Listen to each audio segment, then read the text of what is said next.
Okay, you can solve quadratic equations, you can memorize the periodic table, but can you negotiate? Can you sell an idea? Can you build relationships? Can you handle rejection? Can you walk into a room full of people and start a conversation? For most students, the answer is no. And that's not entirely their fault. Schools never teach us the soft skills that we need in the real life. In this video, I'm going to brief you about 13 underrated yet significant soft skills for the real life.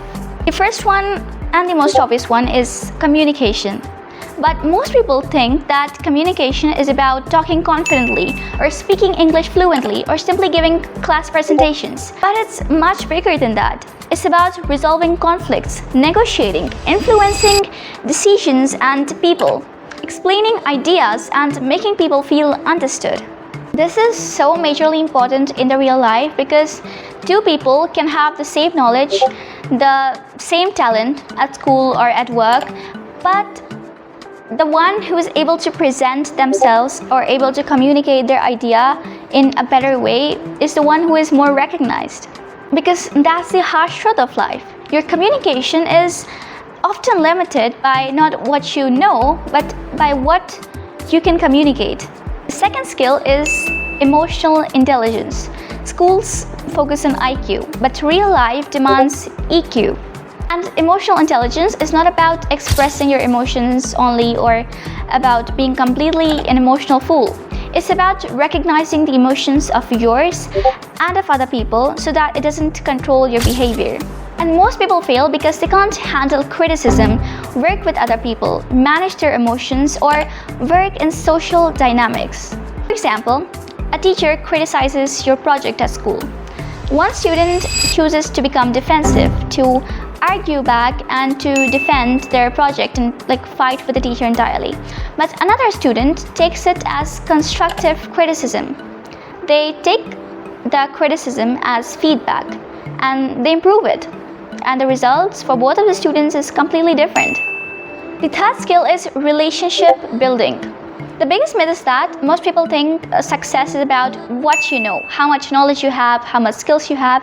But in reality, it's about who you know.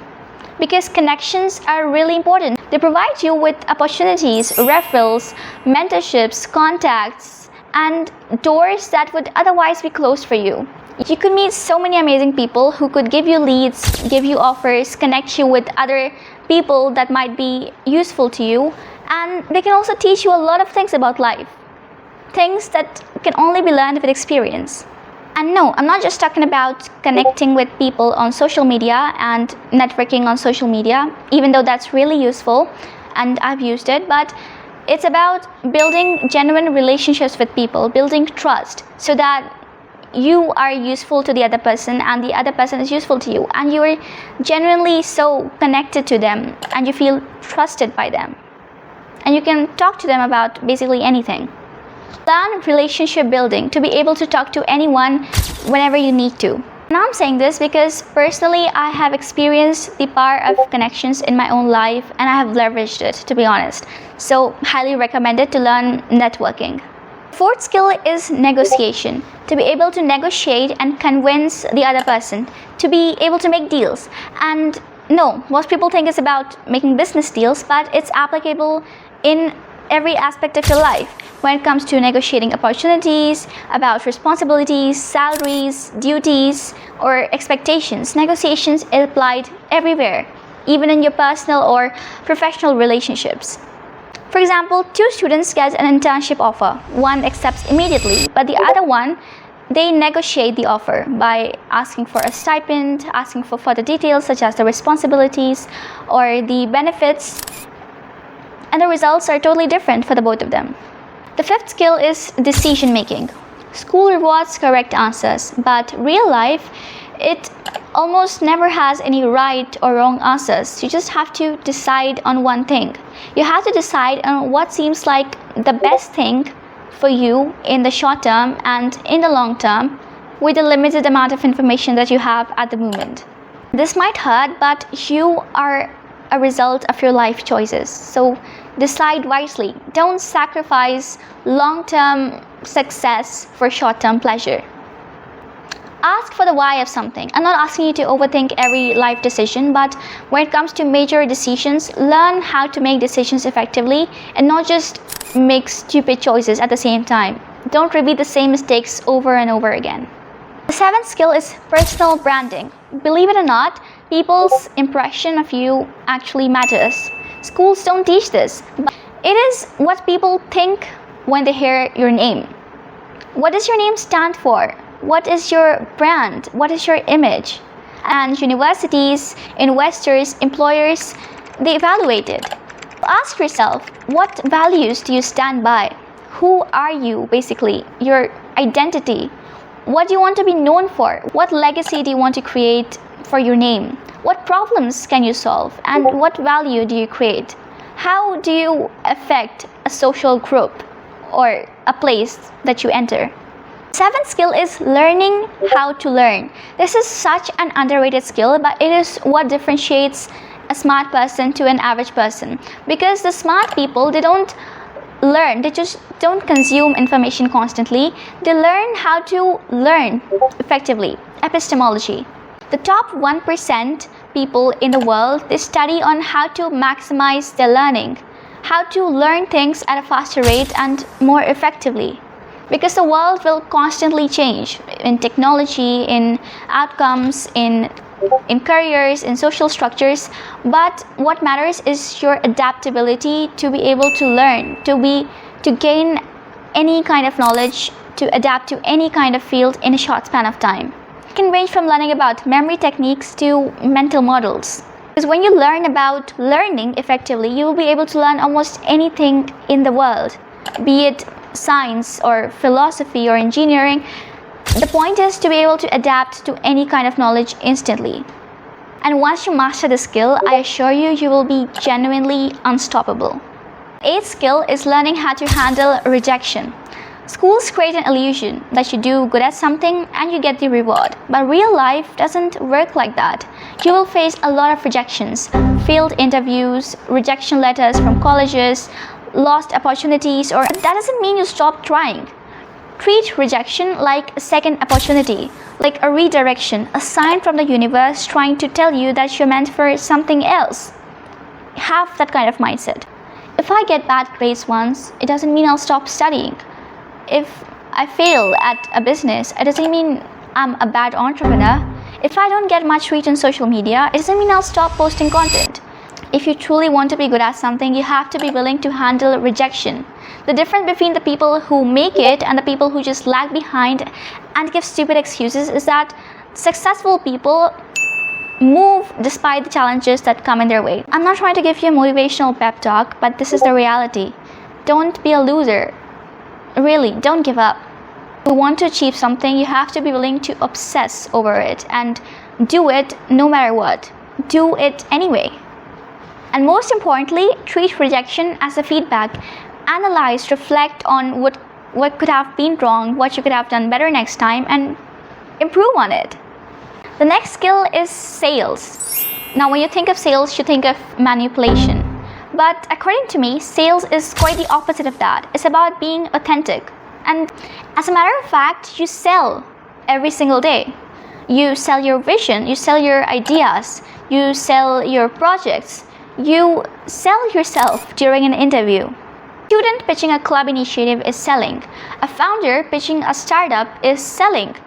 And a candidate in an interview is selling. So selling basically means to be able to persuade, to influence others, convince them of your vision, of your ideas, of anything that you want to make them believe in, and to let them see your vision, your idea, or anything with the same lens that you are observing it with.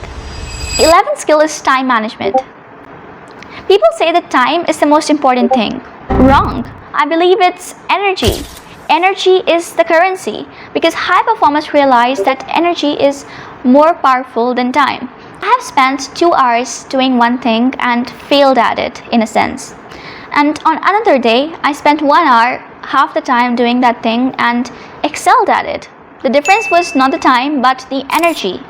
Even in a short span of time, if you are able to give more energy, give more creativity, give more efforts. Energy is basically the efforts that you put into something. So treat energy as a thing. Don't waste your energy on people, on things, on projects that don't even matter. As a student, don't waste your energy and time on highlighting stuff and making notes and doing things that don't give results. Instead, give your energy to things that are actually going to provide outcomes. Be outcome driven, not input oriented. So do the crucial tasks when you have the most amount of energy, like studying. Study in the morning because your mind is cognitively capable in the morning. Or assign tasks which require low energy, such as like the night times when you're mostly exhausted.